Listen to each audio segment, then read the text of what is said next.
কারোর সাথে হ্যান্ডশেক করতে গিয়ে হাত ভেজা থাকার কারণে লজ্জায় পড়েছেন কখনো? কিংবা পায়ের জুতো খুললেই দুর্গন্ধ আর ঘামে অস্বস্তিকর অবস্থায় পড়েছেন কখনো? হাত ও পায়ের তালুর এই অতিরিক্ত ঘামের সমস্যা শুধু বিরক্তিকরই নয়, এটি একটি শারীরিক জটিলতাও। হোমিওপ্যাথিতে রয়েছে এর দারুণ ও স্থায়ী সমাধান। হ্যালো এভরিওয়ান, আসসালামু আলাইকুম।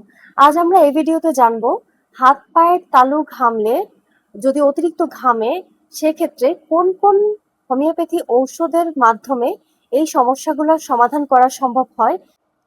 প্রথমে যে মেডিসিনটির নাম বলবো সেটি হচ্ছে সাইলেশিয়া।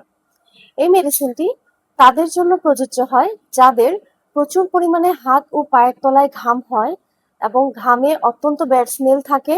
স্পেশালি যাদের হাত ও পায়ের তলায় প্রচন্ড দুর্গন্ধযুক্ত ঘাম হয় এবং ঘাম বসে গিয়ে অন্য রোগ হওয়ার প্রবণতা থাকে, তাদের জন্য এই ওষুধটি খুবই ইফেক্টিভলি কাজ করে থাকে। এরা একা কোথাও যাওয়ার সাহস পায় না এবং সবসময় তার সাথে কাউকে খোঁজে। প্রচন্ড পরিমাণে ছটফটে হয়, অনেক বেশি চঞ্চল হয়, মানসিক পরিশ্রম একদমই করতে পারে না, অনেক বেশি ভয় পায় সূচ এবং আলপিন জাতীয় যে তীক্ষ্ণ বস্তুগুলো রয়েছে সেগুলোকে সে ভীষণ ভয় পায়। Second medicine baryta carb. এই মেডিসিনটি সাধারণত বৃদ্ধ ও শিশুদের ক্ষেত্রে বেশি কাজ করে থাকে। এছাড়াও লাজুক প্রকৃতির, আত্মবিশ্বাসহীন এবং সেই সাথে শারীরিক ও মানসিক খর্বতা বা শারীরিক ও মানসিক বিকাশ যাদের কম হয়েছে বয়স অনুযায়ী, তাদের জন্য খুব ভালো কাজ করে থাকে। তাছাড়াও এদের হাত ও পায়ের তালু ঘামার পাশাপাশি খুব ঘন ঘন সর্দি লাগার একটা প্রবণতা দেখা যায়। Third medicine calcarea carb. এই মেডিসিনটি তাদের জন্য খুব ভালো কাজ করে যাদের প্রচুর পরিমাণে হাত ও পায়ের তলায় ঘাম হয় এবং মনে হয় যে এরা যেন একদম ভেজা মোজা পরে আছে এরকম। সেই সাথে রোগীদের গড়ন হয় অনেকটা মোটা, থলথলে এবং গোলগাল চেহারার হয়। ঘামে টক গন্ধ থাকে এবং সামান্য নড়াচড়া বা সামান্য একটু পরিশ্রম করলেই এরা অনেক বেশি ঘেমে যায়। এরকম সিমটমসের ক্ষেত্রে এই ক্যালকেরিয়া কার্ব ওষুধটা খুব ভালো কাজ করে থাকে। Fourth medicine মার্কসন।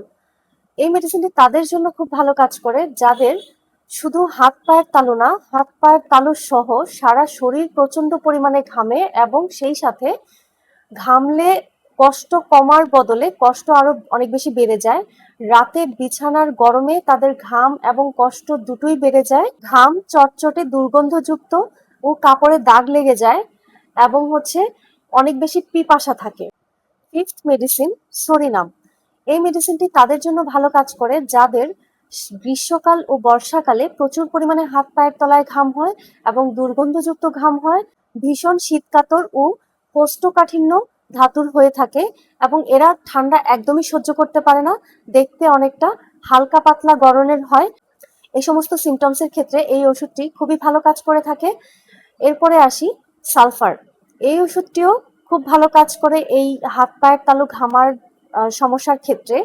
যে সমস্ত রোগীরা গরম একদমই সহ্য করতে পারে না, হাত পায়ের তালুতে ঘাম হয় এবং সেই সাথে সারা শরীরে ঘাম হয় এবং হাত পায়ের তালু প্রচন্ড পরিমাণে জ্বালা করে, জ্বলতে থাকে এবং এরা বিছানায় যখন শোয় বা ঘুমাতে যায়, পায়ের তালু কোনোভাবেই এরা কাঁথা বা কম্বলের নিচে ঢাকা দিতে পারে না, কারণ প্রচন্ড পরিমাণে বার্নিং হয়। সেই সাথে স্কিন অনেক বেশি রুক্ষ, খসখসে এবং স্কিনে বিভিন্ন ধরনের স্কিন ডিজিজ থাকতে পারে। গোসলের প্রতি অনীহা থাকে অনেক সময়, একটু পরিষ্কার পরিচ্ছন্নতার ক্ষেত্রে তারা একটু অমনোযোগী হয়। এই সমস্ত সিমটমস যদি কারো ক্ষেত্রে থাকে, সেই সাথে হাত পায়ের তালু ঘামের সমস্যা থাকে, সেক্ষেত্রে এই রোগীদেরকে সালফার খুব ভালো কাজ করে থাকে। হোমিওপ্যাথি যেহেতু একটি লক্ষণ ভিত্তিক চিকিৎসা, তাই নিজে নিজে ওষুধ সেবন না করে অবশ্যই আপনার নিকটস্থ কোনো রেজিস্টার্ড হোমিওপ্যাথি ডক্টরের পরামর্শ মেনে দেন ওষুধ সেবন করবেন।